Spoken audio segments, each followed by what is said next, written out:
We surveyed our audience who kind of feel really out of place with politics, and we kind of wanted to see how they're feeling, and it's not great. And 89% said that they didn't feel inspired, and 93% said they didn't feel represented by Australian politics. Wow. I guess you already answered the question, but why do you think that number's so high, and what are barriers for young people to get involved in politics? Well, behaviours. The behaviours, even today, you saw the racism that people have to endure and the discrimination that people have to endure. And it's part of the struggle. It's part of the colonial violence that exists in this place. But also the decisions that are made around our future. Like, our future, according to the last government and this government, is about opening up new gas. Well, talk to any young people, they know gas is not good for us. They know that we should never have a future in gas. That's done and dusted. So I can absolutely see why young people are disillusioned when decisions are being made that threaten their futures, and they are not represented in this place. It's very hard to become a politician. You have to come from a privileged background usually. I mean, I fluked it in here by being a member of a political party, and then doing the hard yards and running in a pre-selection, which was justifying my existence amongst a party that was majority white people. So you're always justifying your existence and proving your worth. But when you see these decisions, destruction of country, and for me, for us, deaths in custody and child removals, and the fact that those recommendations have been sitting there for 3 decades, you can understand why we have to start looking elsewhere. And I'd be open and interested in what young people see as the alternative, because it's certainly not the two bigger parties who continue to take donations from the companies that are polluting our planet.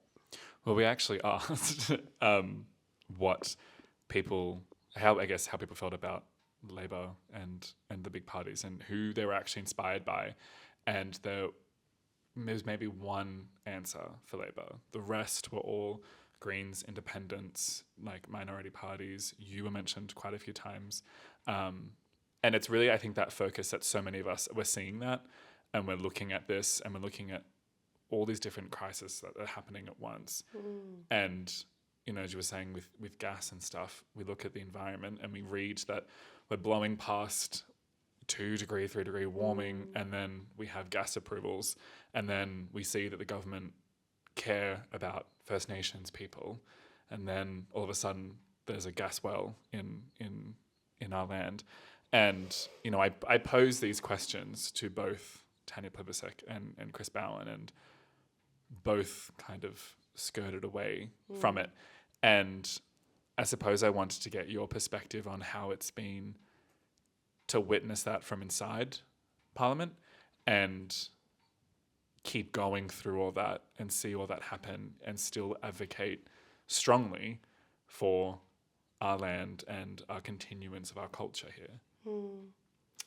Well, besides it being another day in the colony, it's also ongoing genocide. To destroy country is to destroy a part of who we are because of our connection to that water, land, totem, sky, and all living things. So to a colonial mind or a coloniser's mind, it's all about what you can get while you can get and make money. It's all about money and power. They don't have that understanding of we need that stuff left where it is for good reasons and we have stories around why gas and nuclear needs to stay in the ground. It's very dangerous and it causes harm to living things, living beings. So they don't have that deep understanding and that connection to country. And it is demoralising in those moments where you sit on country with old people and law people and they tell you these incredible stories, and then you sit in this place and they just put that aside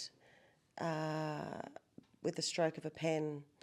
But they still, and it infuriates me that they still say that they support First Nations. They'll go and buy the earrings and, the handbag with the Aboriginal design. They'll even have a lovely Aboriginal painting. Most of them have Aboriginal paintings in their offices, and it's wrong. It's wrong. And I keep going because I have to. It's for my ancestors, it's for my old people, and as a Gunai Gunichumar and Japarang woman, I have a responsibility to fulfil my obligations to my old people, and that's what I do. And yes, it hurts sometimes, and sometimes it's a struggle, but I always go back to, why am I here? What am I doing? I have an opportunity with a very big platform, so use it and keep fighting and get what you can.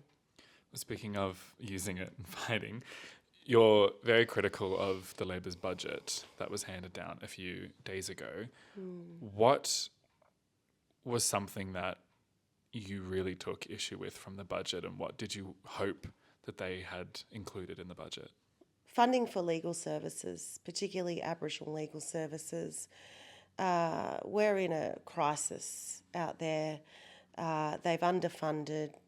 We need over $100 million to make any impact on our Aboriginal legal services, including family violence legal services, and to get just $15 million or $14 million is an insult. And I know these people personally. It's community, it's family, and they're not able to seek legal advice to leave a situation or to not be locked up. And you know what happens when our people are locked up? We have almost 600 deaths in custody in this country. So there's nothing happening in the deaths in custody space. There's nothing happening in the child removal space in terms of funding. The legal services space, and to think that, they're funding more police, more prisons, and they're being tougher on crime, that's not the answer. There was something that really struck me, was that they were boasting about the surplus and having all that money, and you just kind of sit back and look at it and think that could have gone literally anywhere. And especially when so many people, especially our people, are on the streets without a home, without proper healthcare, without proper access to education or anything. And you mentioned putting more money into police, and it's almost like we know, and we have many proven results of, if you increase education, if you increase healthcare access, if you increase housing, if you increase everything else around a person, their livelihood increases and crime decreases because they have appropriate way to live. And it feels, watching it, very hard to not feel a lot of anger and not feel hopeless, I suppose, in the face of that. And I guess a lot of questions that I have, you've already kind of touched on them, but why doesn't the government do that? And why doesn't the government implement the full recommendations from the deaths in custody? Why don't we have a treaty with our people? It's kind of just all these whys in my head. And I guess I wanted to know your perspective on why you don't think the government's doing that. Why? All I can say is that their mandate is to continue the colonial project. The head of this country lives in another country. The King of England. That makes no sense whatsoever. And so as long as we're under a colonial regime, they must continue their colonial project. And part of that is to eradicate the blacks. And to do that, don't fund their legal services, don't act on deaths in custody, don't stop removing their children, don't stop destroying their country. That is genocide. And it's as blatant as that, and it's as serious as that, because this government is no better than the last. In fact, none of them have been any good for our people for almost 250, or since 1901. And there's never been a piece of legislation that's been good for us.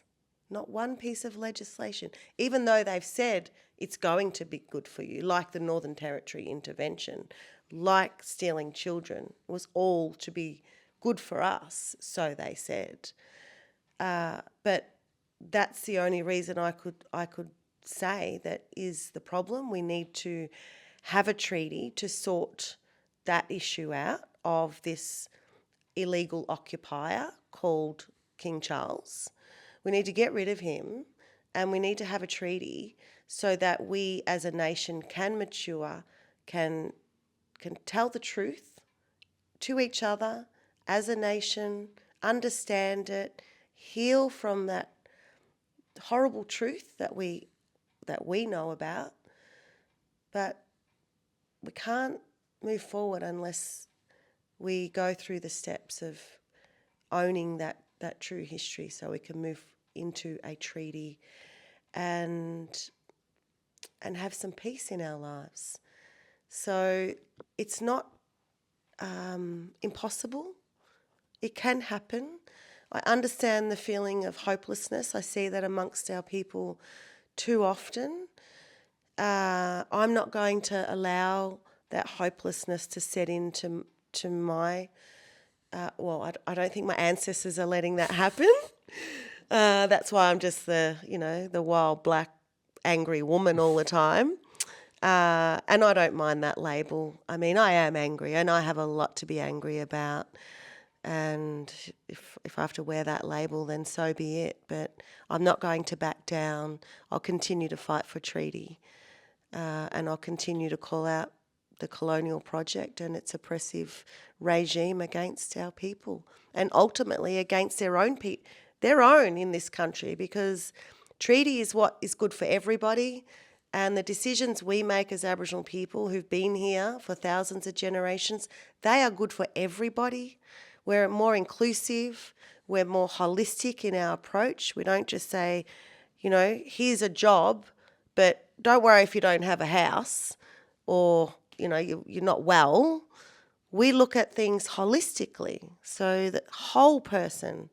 And if this country and this government started to look at a person that way, I think we'd be a lot better off. When we talk about caring for country, especially, there's a lot that the Labor government are doing that actively try to destroy it. And I would like to get your opinion on the nuclear submarines and the nuclear dumping plans that are going ahead.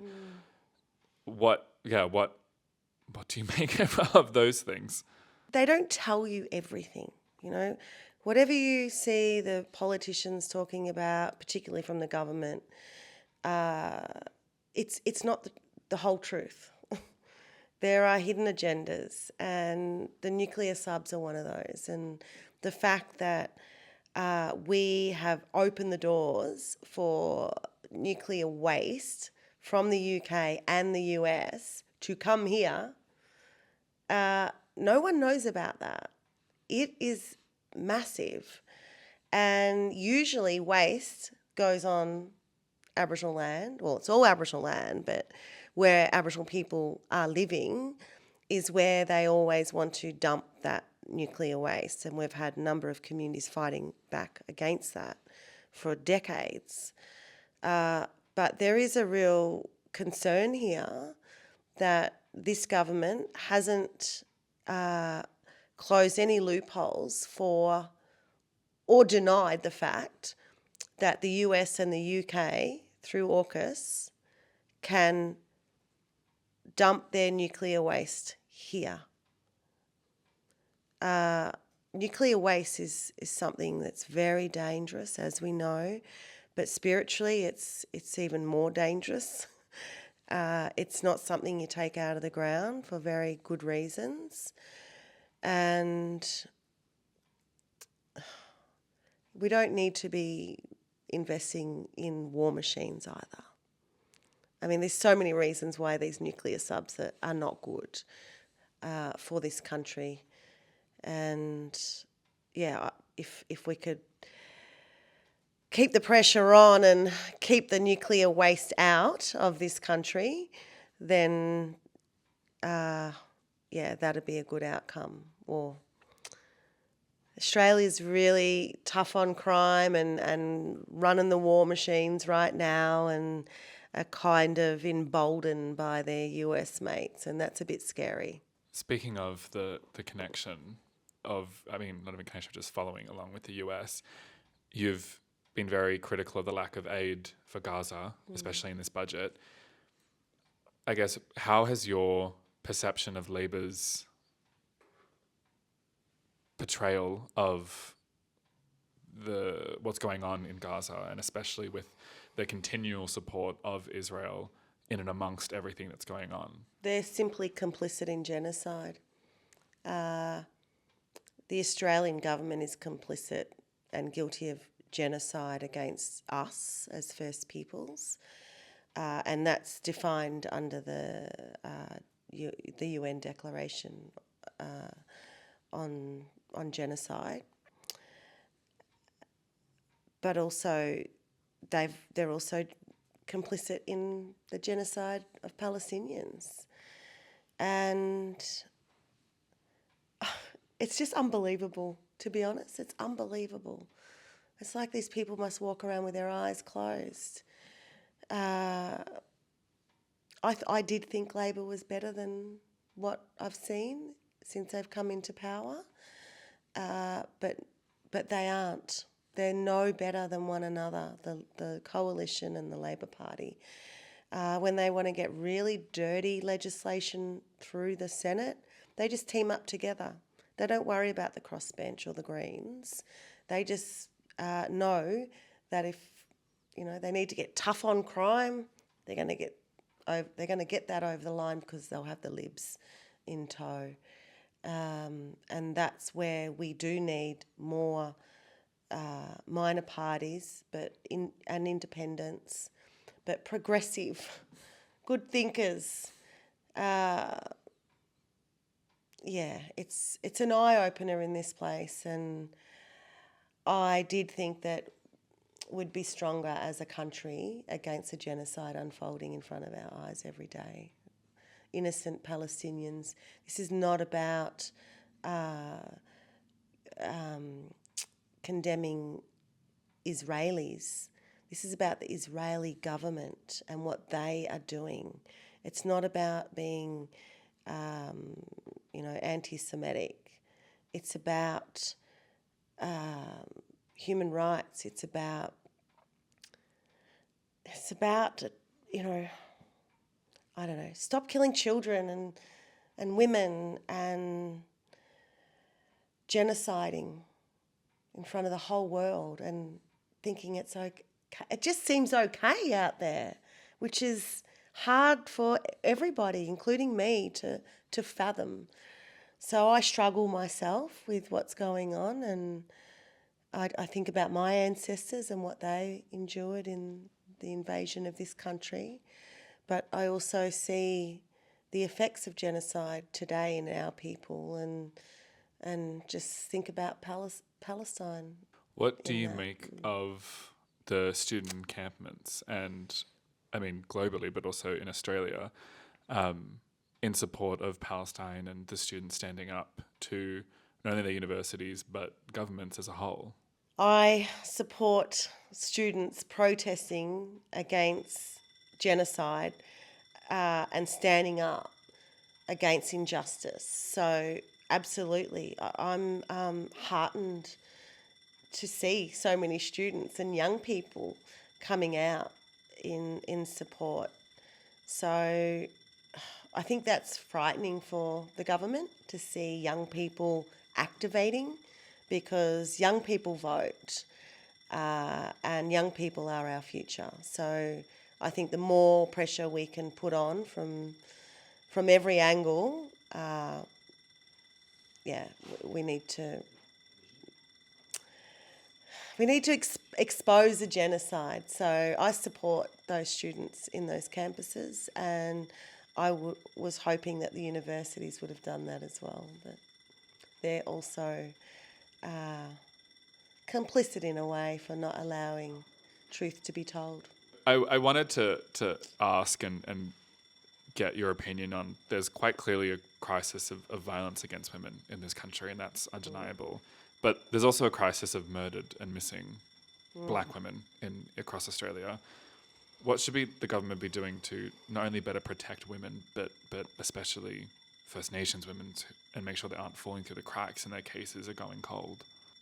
This is, again, about colonial violence. It's about the patriarchy and how black women are looked at in this country. We are like the bottom rung. And that plays out in the chamber. It plays out in successive governments, in how they handle policy to eradicate this colonial violence. We need to self-determine our own destiny as black women, and we don't get the platform to do that, and we certainly don't get the resources to do that. Our men are demonised, which is another colonial oppressive strategy.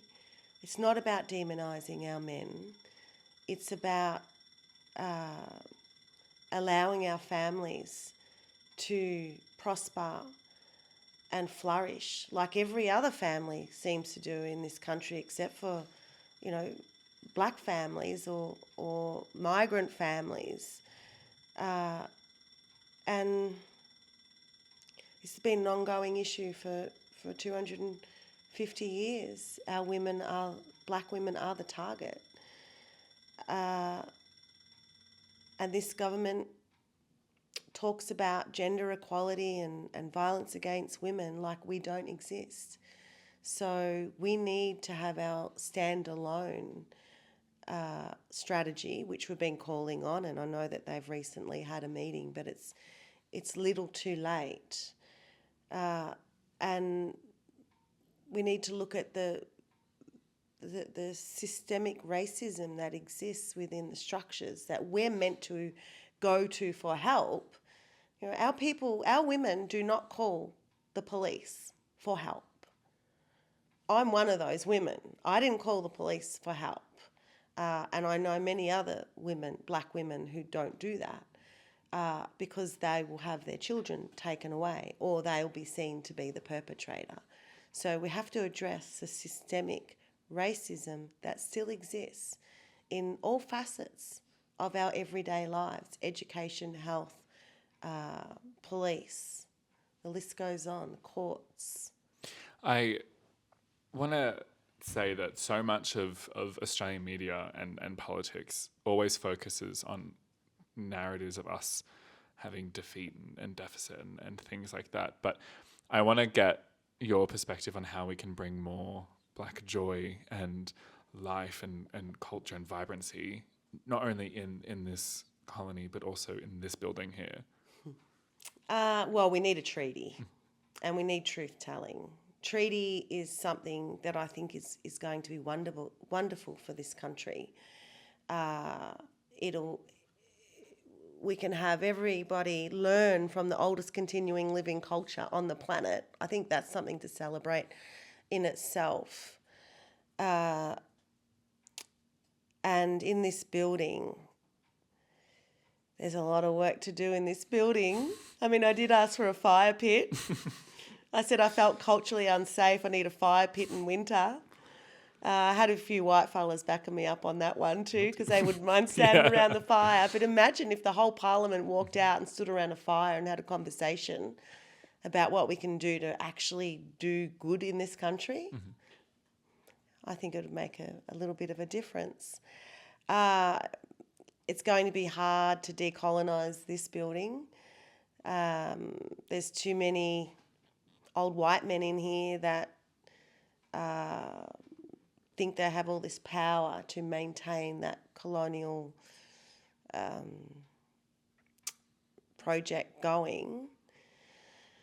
Having the Aboriginal flag in the chamber, outside the chamber, I mean, it's a bit tokenistic. It's not safe in this building when you're a black woman. You've got, the racism is rife. So they could get rid of a few racists. That means they'd have to, work hard in Queensland. But that could make it a great place. And and look after the workers in the parliament. There's a lot of good workers here, cleaners, maintenance people, the grassroots workers here. They're not even looked after. So they need to look after the workers and make them happy so that they can be happy to come to work. But I'm looking forward to the young people showing us the roadmap forward, because that's something I'd have more confidence in looking at that than any government roadmap going forward.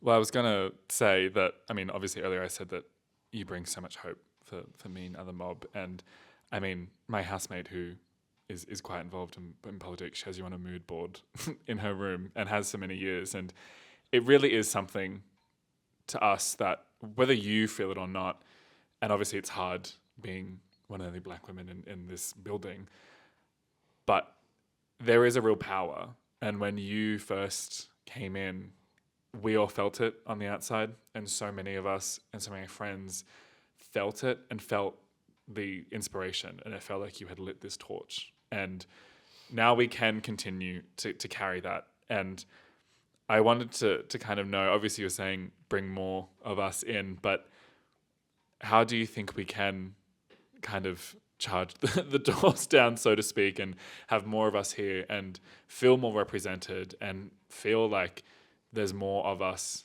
inside this building, so it's not just left to one or two people to stand on the back of everything? Well, what my nan and mum always have said to me is never forget who you are and where you come from. And that's my mantra. Like, you have to maintain your identity. You can't change your values or your law as for me, Gunai Gunichmar and Japarang woman. I can't change that law and toe the line for something that I cannot agree upon. So think carefully about if you join a party, if you join the Labor Party, are you prepared to gas your own country? Maybe, maybe not. There's blackfellas in that party that do it all the time. But never forget where you come from, and know that when you're in this space, that you do have a lot of support. And it's like a road, there's speed humps, goes smooth sailing, real deadly, feels good, and then another speed hump. Yep, got over that one just, and that's what I feel like my experience has been. But before I do go out of this job, that is one thing I want to leave for young. In fact, I want to give this spot to a young person, but also I want to create a space so that our young people can learn the black politics before they learn this politics. because I think that is a very good grounding, and also for non-Aboriginal people. The black politics of this country is just as important, and it'll make whoever, if they want to come into this space, you're just armed with the information required to keep you strong. And it can happen, and I encourage, I'll spend the rest of my life mentoring and just being on the phone for whoever wants to do it, as long as you're not Liberal, National or One Nation or Labor. I would be happy to create a space, which I'm starting to talk to certain people about, and I'll announce it soon, but we're just working on something so that there is something available for particularly our people to go into politics. That's what our ancestors did for us. Exactly. So that's where, that's our responsibility. And yeah, I'm in young people's hands, and we've always said, and my grandmother's always said, our children are our future. I've heard that all my life. And now that I'm 50, I'm saying it. So it's over to the young people.